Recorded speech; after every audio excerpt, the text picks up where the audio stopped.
intéressant puisque c'est un des héros que moi j'estime qu'il peut vraiment revenir dans la méta actuellement et probablement dans les prochaines semaines. Et TNC a l'air de sentir un peu le coup venir aussi, puisque ils vont le retirer.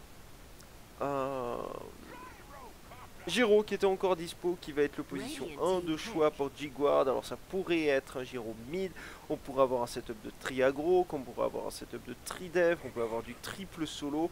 Et wait, what the fuck? Alors TNC ils nous font un draft sorti du chapeau de Merlin, le magicien d'Oz et Game of House of Cards, hein, puisque là ils vont nous chercher un peu tous les héros possibles et imaginables que personne joue. Et ils disent on va faire un draft avec parce qu'ils sont trop forts. Donc ok, je mets un point d'arrêt sur les prédictions et on va juste enjoy le draft. On va juste regarder et dire leur draft il est sacrément sympa. J'espère qu'ils vont tuer tout le monde avec. Voilà. Je propose qu'on fasse une demi-minute d'appréciation. J'en peux plus quoi, il est 6 h du matin, il y a 120 personnes sur le stream, on a des pics Bloodseeker à Badon et le chat, personne parle. Personne parle. C'est 6h12 du matin, c'est l'heure de venir dire à Voja, oh Voja, on est avec toi, on sait que tu casses depuis 4 h du matin et que tu es là jusqu'à midi et du coup tu vas être fatigué, mais t'inquiète pas, on est là aussi. Et d'ailleurs personne a retweet mon truc que je vous ai demandé de retweet. Vous n'êtes pas des bons viewers honnêtement. C'est vous êtes décevants. Je suis déçu. Je suis officiellement déçu. En plus d'être suisse, je suis déçu. 5 seconds remaining. Les gens de YouTube, vous, je vous aime par contre. Parce que les gens qui regarderont la VOD sur YouTube, ils vont dire mais pourquoi est-ce qu'il parle au chat, lui, il est insupportable ce gars, on s'en fout. Bah ouais, bah vous, je vous aime. Voilà. Vous mettrez d'ailleurs un petit like sur la vidéo quand vous regarderez ça sur YouTube. Et je vous aimerai encore plus. Lone Druid en last, foutrement intéressant. Je ne sais pas du tout pourquoi est-ce que à ce stade-là de la game, tu te dis je vais prendre Lone Druid, ça me paraît bien. Pourquoi pas au final. Hein, voilà, d'accord, on va prendre Lone Druid, ça va être cool. Et on va prendre un petit Bristleback en dernier. Donc, alors, est-ce qu'on peut estimer une phase de lane quelque part d'une manière ou d'une autre? Ah bah donc Bristol off lane, Shaker Cop safe lane BS mid. En face, je sens arriver la Triagro avec l'Eshrak mid et l'Ondruid safe lane, je pense.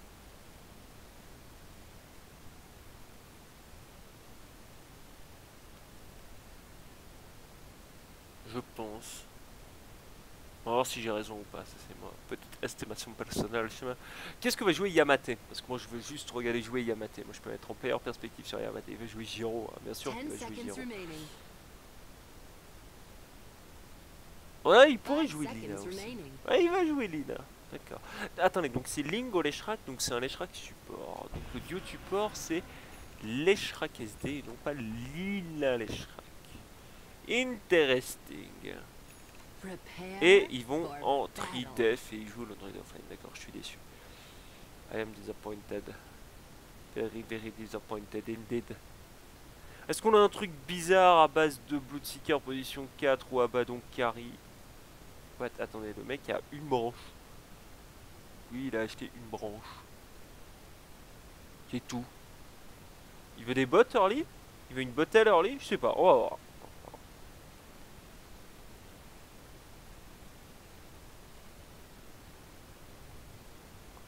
On va voir. En tout cas, Bristol c'est très fort en phase de ligne contre Lone Druid, puisque eh bien l'ours a vraiment du mal à se débarrasser de 1 des stacks de Picoty, puisqu'il reste généralement en range corps à corps, et de 2 le Vicious Nazalgo est très bon. Donc j'aimerais bien qu'ils essayent d'aligner le Bristol contre le Lone Druid, mais maintenant à mon avis ils ont plutôt envie de mettre le Bristol sur l'offlane, donc je pense que le Lone Druid va réussir à dodge le Bristol. Pause lagging, d'accord, ok. Si j'ai pas été regarder s'ils m'avaient répondu les gens, non, les gens s'en fichent, j'ai demandé s'il y avait un slot in-game pour que je vienne casser la game in-game sur Skype et les mecs ne m'ont pas répondu. Merci Volvo de ne pas m'avoir répondu.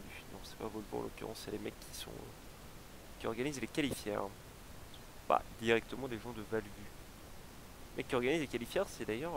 enfin, qui organisent les qualifiers, qui gèrent la partie coverage des qualifiers, c'est... Notre ami Andrei Grigoriev, X3M4G, là, l'autre type qui organise aussi le Star Ladder et ainsi de suite. Un good guy, un brave type.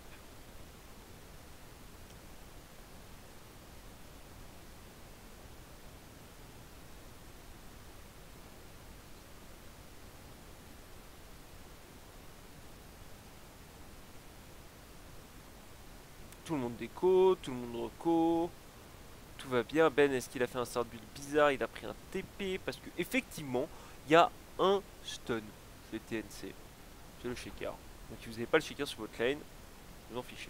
Shaker, il a plus d'argent. Parce qu'il a tout payé lui. Genre tout payé lui. Bah oui, vu que l'Abaddon, il a des golds en banque qu'on sait pas du tout à quoi est-ce qu'ils vont lui servir. Aucune idée d'à quoi vont servir les golds de l'Abaddon, mais il va en faire quelque chose un jour. Un jour, il va s'acheter une maison à Monaco avec l'argent qu'il aura save dans cette game. Est-ce qu'on pourrait imaginer un... de ma réflexion, pardon, n'importe où. Genre, à Dota, à la fin de la game, tout l'argent que tu as à la fin de la game, en fait, ça te l'ajoute sur, genre, je sais pas, ton profil Dota 2. Et ensuite, tu peux t'acheter des maisons sur Dota, genre t'as un housing sur Dota. T'as une autre map où il y a des petits quartiers avec des petites maisons et tu viens t'acheter ta maison. Et ensuite, tu peux mettre, je sais pas, par exemple, toutes les petites effigies que tu as gagnées, tu peux les afficher dans ta maison. Tous les tickets Dota 2 que tu as achetés, tu peux les afficher au mur, et ainsi de suite.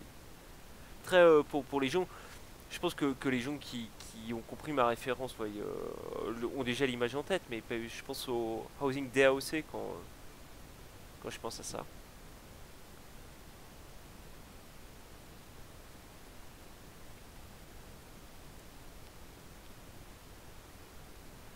Il paraît qu'il y a un petit son constant derrière ma voix comme une télé qui capte à la chaîne. Ouais, c'est du white noise. Malheureusement, tristement, ça va rester comme ça, étant donné que mon micro professionnel a lâché et que je suis sur un casque qui n'est pas vraiment adapté à ce genre de choses et qui a un micro boost dessus qui est foireux.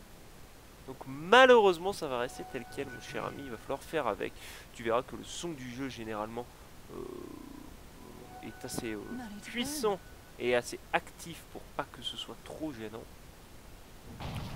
Et ils vont faire Bristol Shaker en offlane plutôt que Bristol Abaddon. Le Abaddon va aller rejoindre. Qu'est-ce qu'il fait ce Abaddon? Pourquoi t'as 600 gold en banque et pourquoi tu restes là mid à faire je sais pas quoi? Moi il m'intrigue cet Abaddon.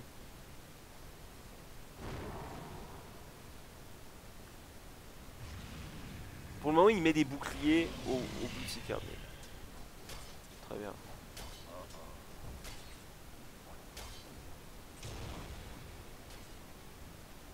Bon bah pour le moment c'est ça qu'il fait.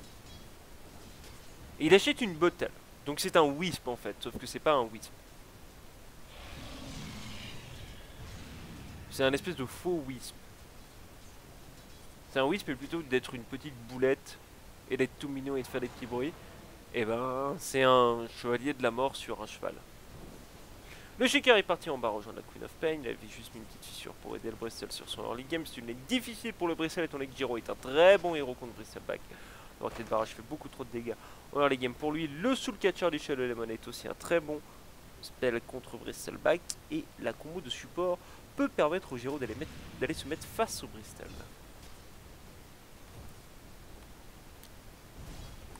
En bas, Queen of Pain contre Lone Druid. Alors en early, la Queen of Pain devrait lead un petit peu l'histoire, même si là elle perd un peu au CS.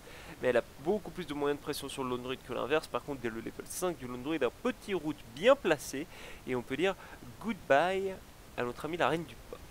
En haut, on devrait peut-être pouvoir virer un peu plus violemment ce Bristol comme ça.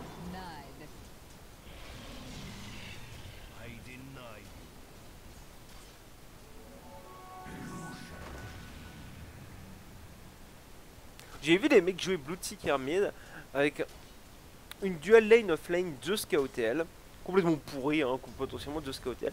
Mais en fait, leur but, et j'ai trouvé ça trop intéressant, leur but c'était en fait, ils donnaient permamana au Zeus et le Zeus spammait ses petits éclairs sur les héros adverses, mais complètement gratuitement, pour leur baisser les points de vie. Et comme il leur baissait les points de vie, le Bloodseeker, il avait tout d'un coup masse dégâts. Et il massacrait le mec mid en face parce qu'il avait masse dégâts via son passif.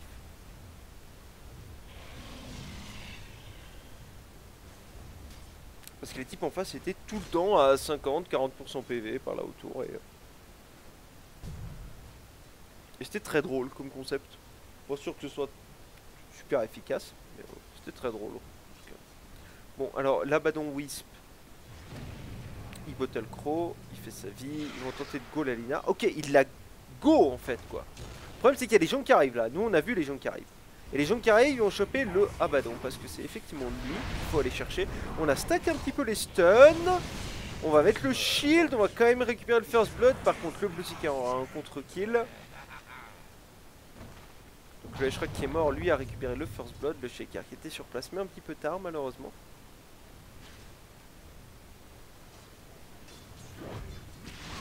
Et du coup, la COP elle se permet de jouer agressif sur le Lone Druid en bas, et de la même manière, le Gyro joue agressif sur le Bristle en haut. Donne un petit coup de bottle au Boutica, qui se ramène en item des Power Trade. Des Power Trade. Très bien. Donc pas de bottle. Oh, on va toucher le silence sur Yamate, qui est foutrement mort. Il va tenter de trade au clic droit quand même, parce que... Waouh. Ok, il l'a tué en fait. Et il est en vie.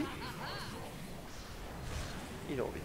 Ouais, ça c'est un peu le problème de Bloodseeker, c'est que c'est bien sympa d'avoir... Oh, c'est un oursin vis qui le bloque. Oh, l'horreur, l'horreur. Un peu le problème de Bloodseeker, c'est que vous avez beau être contre un mec qui a tout d'un coup plus de PV, quand vous mettez la Blood Rage dessus, vous prenez quand même 25% de dégâts supplémentaires. Et donc quelqu'un qui a un minimum de burst peut se retourner sur vous et vous exploser comme on a vu la Lina le faire à l'instant.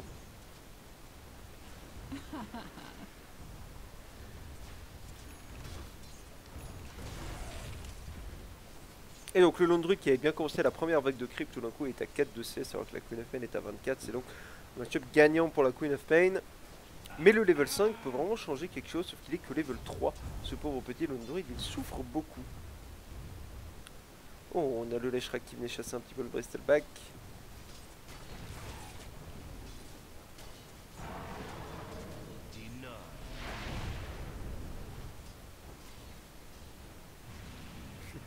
Les mecs font quand même une dual lane mid Abaddon Bloodseeker quoi.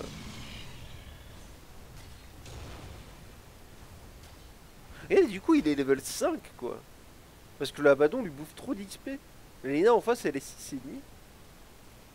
Mais c'est... Et oui mais j'ai envie de dire c'est nul leur truc. Mais en fait c'est peut-être pas nul du tout. Bon on a raté la combo donc il mourra pas. J'ai envie de dire mais c'est pourri ce qu'ils font. Mais en fait peut-être qu'ils font un... Peut-être que j'ai absolument pas compris et puis qu'il y a un truc quelque part et que je comprendrai pas. Peut-être que sécuriser autant le Bloodseeker que ça au début ça va être rentable parce que tout d'un coup il va être en Beyond Godlike H24. En tout cas ils vont la go la Lina là. Mais tu vas te prendre l'ulti hein. Ok ils s'en fichent, ils la massacrent.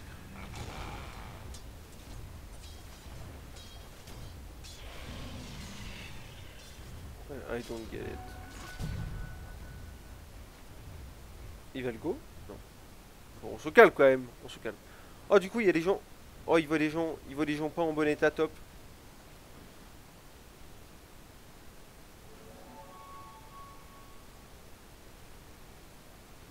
Mais il est pas 6. Qui commencera à bouger à son level 6. Pour le moment c'est pas le cas. Dire's bottom tower is under attack. Est-ce qu'il met la rupture sur l'ours en mode gros rageux quand il passe 6? Oh pardon, oh j'ai pas vu, j'arrive juste à la fin du kill. Il est mort mais il a réussi à embarquer le Shadow Demon avec lui et presque tuer le Leshrac également. Radiant's top tower is under attack. Oh il veut lui courir dessus. Ah il veut l'ours. Allez c'est l'Abaddon qui récupère le nounours.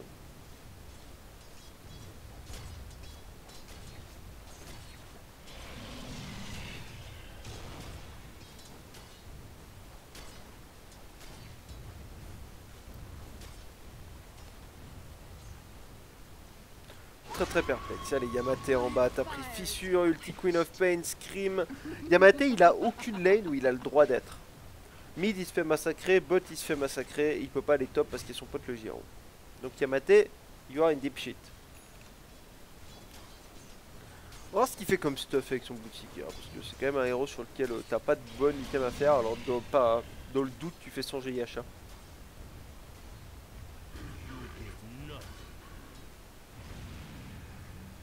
Allez, on a Banish en haut. On va toucher le Splitter, on touche le Coldon. Cette fois-ci, c'est bien effectué. Il n'y a pas de contre-kill. Et rupture mid. Il va TP out.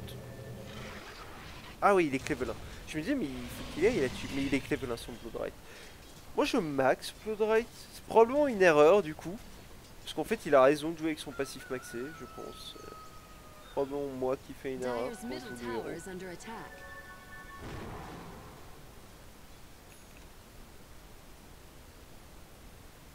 Radiant's bottom tower is under attack. Ah, donc il s'est ramené un truc. Un tam-tam. Il s'est ramené un tam-tam.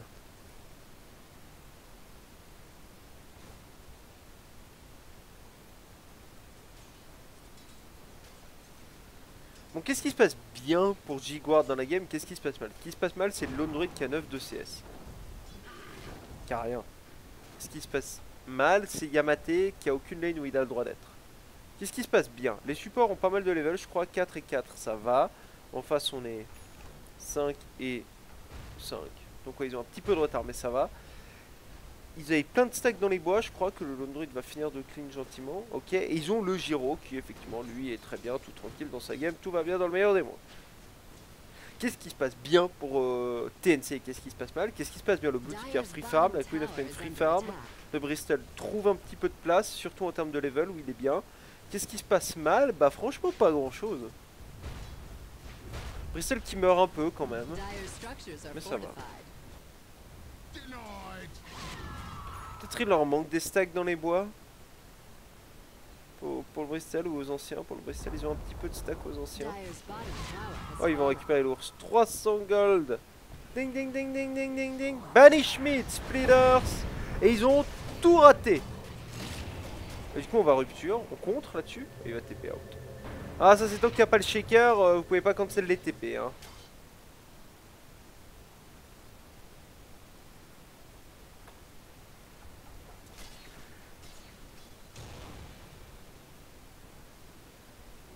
Ah, il va maxer Blood Rage en deuxième plutôt que Blood Rage après le Thirst.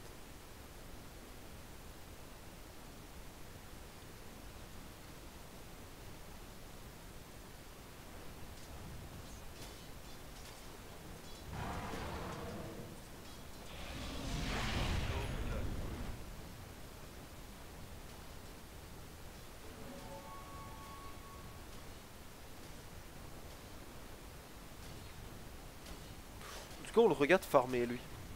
C'est sympa de le regarder farmer. Midas sur le node ou pas? Bon, toujours rien pour le moment en fait. BKB first sur Giro ou c'est Sanj? Sandege. Sandege, dege, dege. Ils sont pas très bons hein, sur leur Banish into Split Earth, etc.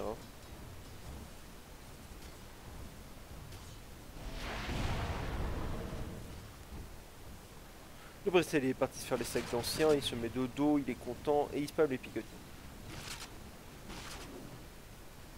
Hop, un petit bouclier, un petit soin.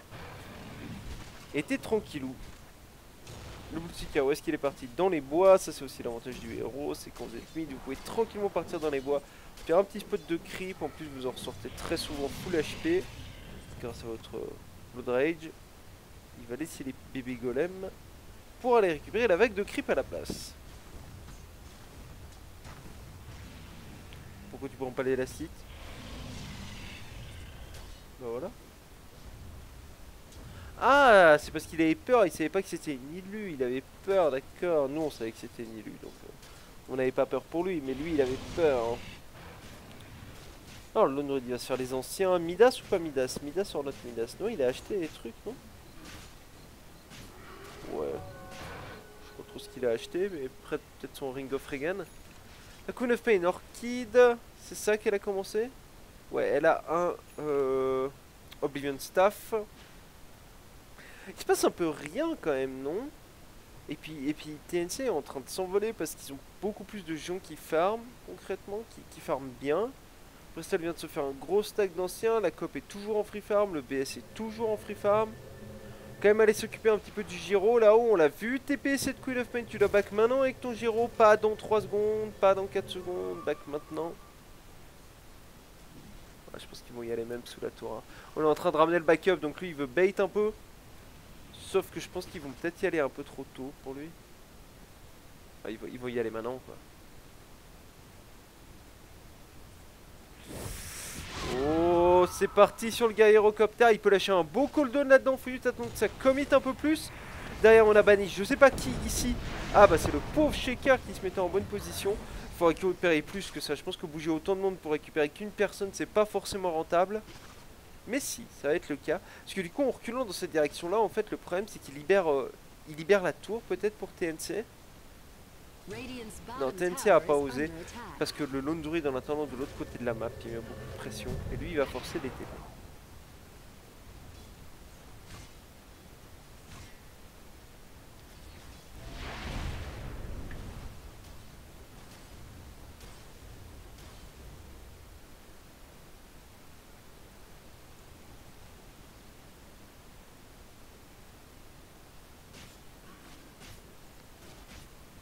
Notre ami Labadon, il va trouver le lone druid. Bonjour.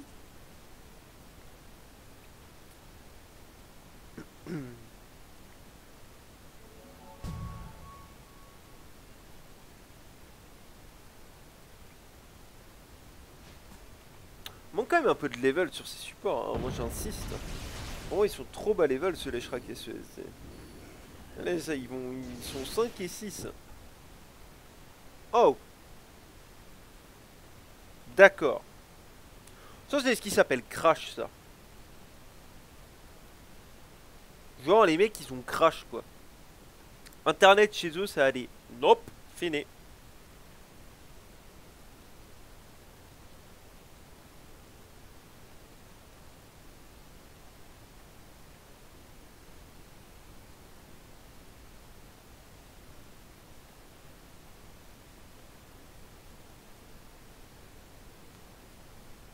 Du coup, on va tranquillement attendre qu'ils se reco. Ils se reco tous en même temps. Allez. Merci Valvo. Parce que c'est pas trop la faute de Valve pour le coup là, ça doit être leur bootcamp machin chez eux là qui a planté. Ce sera Mecha sur le Bristol, l'orchid de la Queen of Pain, où est-ce qu'on en est? Tranquillement, on y arrive à petit feu. Pépouze, est-ce qu'on a un autre mec qui partit sur un item sans GHA sur Gyro? Ça on a vu que c'était en cours. Et le boutique qui c'est Ogre Club, ça peut être sans GHA, ça peut être Silver Edge honnêtement, qui me plairait bien, moi j'aimerais qu'il fasse Sand puis Silver Edge après. Peut-être Albert qui est très intéressant contre Lone Druid et Gyro qui fait pas BKB first. Peut être BKB. On peut faire trop de trucs avec Ogre Club maintenant en fait. Ah non mais c'est la guerre en vrai, donc attends, on regardera l'Ogre Club après, on va essayer de dépop le gyrocoptère. Ça ne marchera pas. Peut-être que le shaker qui arrive par là, on va fermer le shop, on le rouvrira après. Peut-être que le shaker qui arrive par là, il va tenter de lâcher l'ulti. Oh oui, ça passe avec l'ulti. Oh oui, ça passe aussi pour le gyrocoptère. Et il n'y a personne pour récupérer les kills, donc 3 kills gratuits dans les pattes de TLC. Et retournons voir notre Ogre Club. Ogre Club où vous pouvez faire Agalim, BKB et Sanj. Avec Sanj, vous pouvez faire Albert, Silver Edge, sans GHA. Donc là, concrètement, il y a 3 items qu'on peut faire. 4 si on compte le Sanj. 5. On peut faire 6 items différents avec un Ogre Club. C'est sacrément l'item MVP quand même. Je pense qu'il y a peut-être que le Staff of Wizarding qui peut faire plus de trucs. Ouais, on peut faire 6 trucs aussi avec le Staff of Wizarding. Complètement badass. La ligne à mid, elle prend fissure into silence, mais on a le Banish qui arrive pour sauver cette dernière. Allez, le Midas du Lone Druid c'est fait, lui il a bénéficié de beaucoup d'espace dernièrement, vous voyez qu'il est remonté égalité avec le Bristol en termes de networks. Pour ce qui est du reste des networks, la ligne a 2 cas de retard sur son équivalent le Blue Ticker, mais on s'y attendait un peu. Et le Gyro et la Queen of Pain sont au coude à coude. From coude to coude.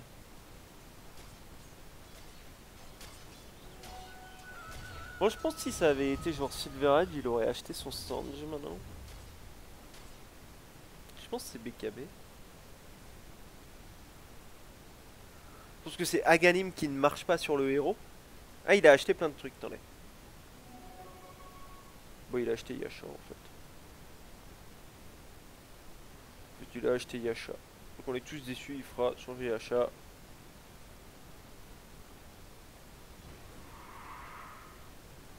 Nous qui pensions qu'il allait faire quelque chose de funky comme Aghanim, puis le donner à l'alchimiste.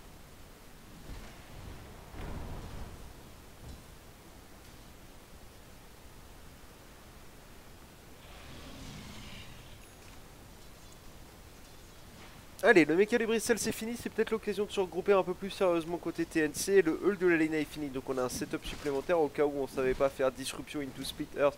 On peut faire Hall into Light Strike Array. Dire's middle tower is under attack. Dire's structures are fortified.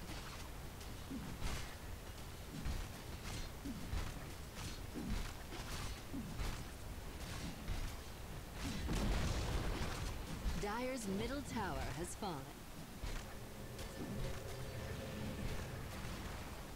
Et du coup, effectivement, on se regroupe à 5. On va mettre la pression, on va essayer de clean des tours. On les avait joués comme ça hier, on les joue de nouveau comme ça aujourd'hui. C'est une rupture full gratuite. Oh, ils y vont. Mais ils ont tellement pas le temps, ces joueurs. Dire's middle tower is Le under Multica, il est parti dans la base. Il court à 650. Allez, boum, il tue tout le monde. Et de 2, on est parti les chercher sous le trône alors qu'il y avait encore une T2 en vie. Mais ils ont vraiment pas le temps. Dire's middle tower is under attack. Dans la vie, il y a des gens, ils ont pas le temps. Bah, eux ils ont pas le temps. Radiant's bottom tower is under attack. Dire's Bon, le middle Londroid fait tower un bon has travail fallen. de split push en attendant. Il a activé le Battle Cry là, donc son ours mange les bâtiments. Il va la prendre cette T2, je pense. Du moins la mettre en range de deny, c'est certain. On va TP maintenant pour essayer de l'empêcher de finir. Allez, il met l'ulti sur l'ours, t'as raison, fissure. Faut le totem, faut le totem. Oh, t'as pas d'enchant de totem? Mais pourquoi t'as pas de totem? Pourquoi t'as pas de totem? Bon, du coup, alors il a pas eu l'ours en plus. Mais il a farmé des creeps avec son ulti.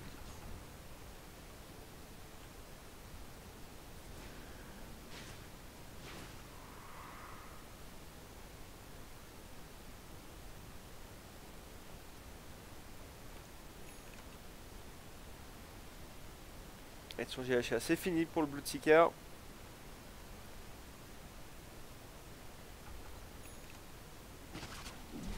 Petite power trade sur le Bristleback, leur kit de la COP, je pense que c'est fini aussi. Allez. Après ce spot de creep là, elle l'aura. Non, faut encore qu'elle fasse E là, pour être honnête. Ah non, elle l'avait déjà, autant pour moi. Autant pour moi.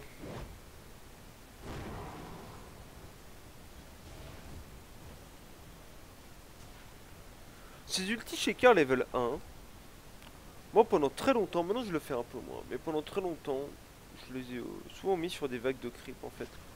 En me disant que de toute façon cet ulti, tant que j'ai pas d'agar, il est terriblement difficile à placer. Il fait pas tant de dégâts que ça, donc si je peux l'utiliser pour me rapprocher de ma dagger plus vite, c'est tout bénéfique. Et je pense que c'est toujours une très bonne manière de réfléchir, même si je le fais plus. Je pense que c'est toujours une bonne manière de réfléchir.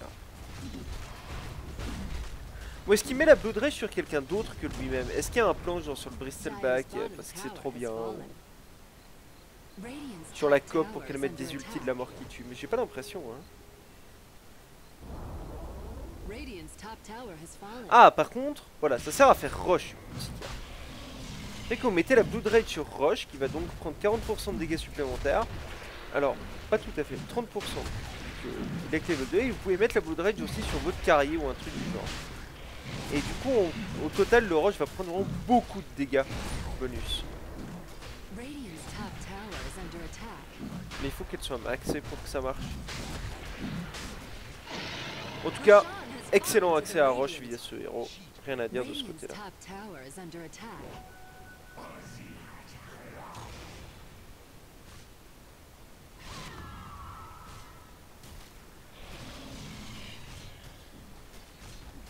Ce que j'aime bien avec TNC, c'est que tu sens qu'ils ont de la discipline dans leur plan de jeu. Parce qu'ils ont été prendre la T de mid et direct derrière, ils ward l'endroit qu'ils ont acquis. C'est genre on pose le petit drapeau pour dire This belongs to us now. Et idem là, ils prennent la T2, ils posent une ward directement. Ils préparent vraiment tout, on sent que c'est quand même très méthodique ce qu'ils font. Et là ils vont aller monter le high ground cette fois. Le boutiquier fait de la place, le Bristol se fait un petit peu banish. On va le poke le plus possible. Lightning Dashrak est très fort dans ce genre de situation. Allez, on va forcer le méca du Bristol, la tour est mise d'HP, elle va tomber cette tour. S'il n'y a pas de réaction, il y a toujours la glyphe. Oh, il la glyphe pas? Ok, la aiguise c'est fini. Déjà ça te fait hein.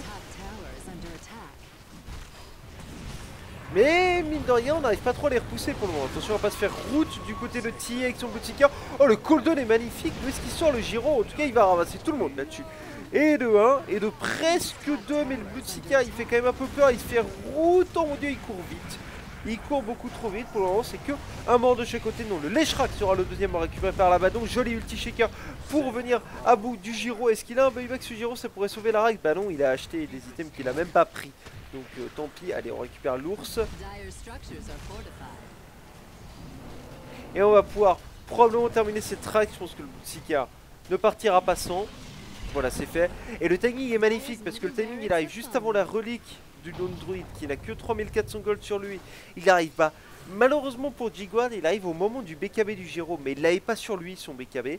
Et je pense que vraiment la défense peut pas être mieux faite côté Jiguard parce qu'on a bien rongé le Bristol, on a dépeuplé la Aegis, puis on a mis un magnifique cooldown. C'est juste que c'était le bon moment en fait pour TNC pour y aller. C'était...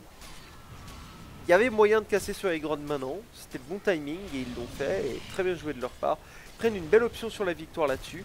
En plus plein d'argent sur leur Bloodsseeker qui va pouvoir faire un item de son choix. BKB s'il décide ou autre chose. On a pas mal d'argent sur la Queen of Pain aussi. Pas tant que ça en fait. Ah si quand même. Il ne manque plus que le récip de BKB, elle a quand même beaucoup d'argent.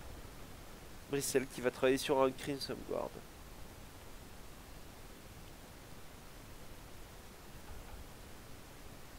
Et BKB donc sur Bloodsseeker effectivement. La relique du Lone Druid c'est dans la poche, pas encore la radiance.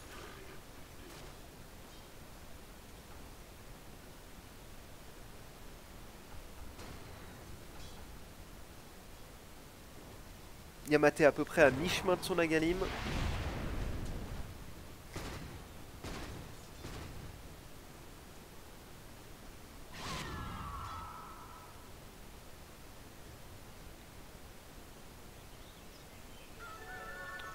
Et on est dans le petit moment de vide avant la montée du high ground suivante. Il faut terminer cette dernière T2, peut-être attendre le Russian suivant.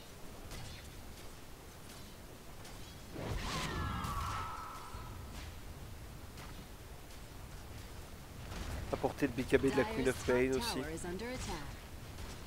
Oh, bonne position du Giro là qui va forcer les gens à back. Shika, est-ce qu'il a dagger? Ouais. Ah, malheureusement, il ne l'attrapera pas. Un peu Blink Fissure là, mais ouais, ça fait KBTP. Et on est tranquille. En haut, on a eu le Bristol. C'est ça, on a eu le Bristol. Quand même un sacrément gros morceau. Hein. Oh, ok, d'accord, il touche cette petite Queen of Pain. Par contre, il est un peu là pour le principe. Parce qu'il n'y aura pas vraiment de follow-up. Hein.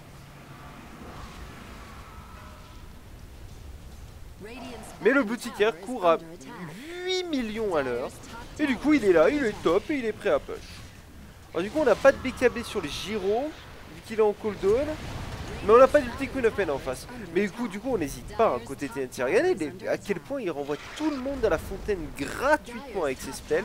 Et il se libère la prise de la Rax juste en disant à Jiguard, mais les mecs vous n'êtes pas en état pour défendre. C'est pas que vous pouvez pas, c'est que vous n'êtes pas en état pour défendre. Et du coup le cooldown du Giro, encore une fois de plus, il est beau. Oh l'ulti shaker, mon dieu cet Echo Slam de Seven qui a malheureusement pas la fissure puisqu'elle était en cooldown pour aller derrière. Mais le Bloodsseeker tente de récupérer, il va se prendre la Laguna Blade. Mais le Bristol va probablement pouvoir clean la fight, tuer le Giro, tuer 4 héros, le Giro qui buyback instantanément. Et du coup on va essayer de se rabattre sur les bâtiments le temps que le Giro revienne en place.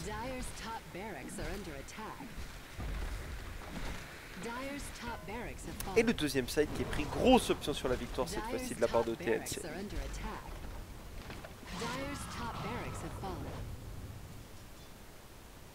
Avec leur draft bizarre à base de dual lane mid Bloodsseeker à un ballon, bah ça a l'air de passer. Hein.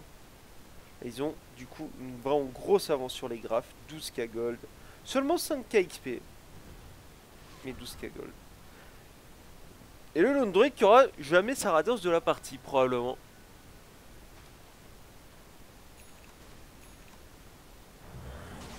Solar Crest de finir sur l'Abaddon. Vlad de terminer sur le Bristol. 2000 gold sur la COP, probablement plein d'argent sur le BS. Non, lui il était mort dans la fight, donc il fera Blade Mail maintenant s'il veut. Non. Peut-être, oui. Je ne sais pas. Il a juste acheté une broadsword puis il se barre, c'est tout. Ok, juste acheté une broadsword et il se barre. Très bien.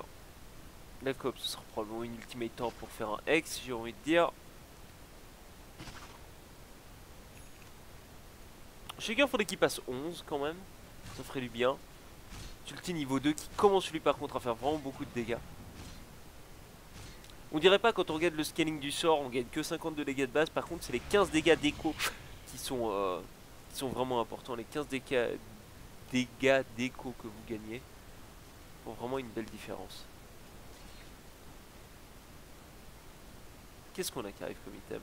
Juste la bottle de l'Abaddon qui revient ainsi qu'une petite smoke. Mais on n'est pas là pour attendre, hein. Je veux dire, il pourrait y avoir rush dans une minute, mais on n'est vraiment pas là pour attendre côté TNC. On est là pour enfoncer toujours, essayer d'être là avant cette radiance qui vient d'arriver, essayer d'être là avant d'avoir trop d'items sur les gens. Et quand même Aga sur la Lina. Ah, il y va avec sa Queen of Pain. Ok, elles sont fichées. Elle a explosé le Leshrak.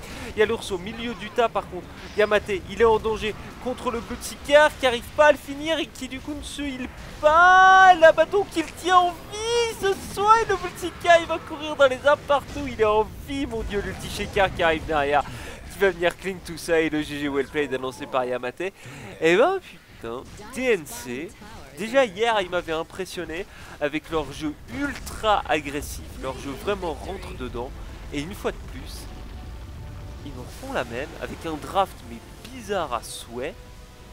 Et juste ça joue bien l'agression de leur côté. Ils ont du sang russe quelque part dans leurs veines et ça leur réussit bien. Hein. Très belle game, très belle première game de la part de TNC contre Jiguard. Il y a évidemment une deuxième game qui nous attend étant donné que tous les group stage des qualifiés se font en BO2. Alors pour vous donner un petit peu ce qui se passe dans le groupe de Jiguard et de TNC qui est le groupe A, et bien c'est en fait le match 3e contre 4e pour le moment, puisque eh bien, TNC a fait une victoire, une égalité, une défaite, et Jiguard par contre avait fait pas de victoire, pas de défaite, 2 égalités pour le moment. Et du coup ce match là départagera un petit peu plus ces équipes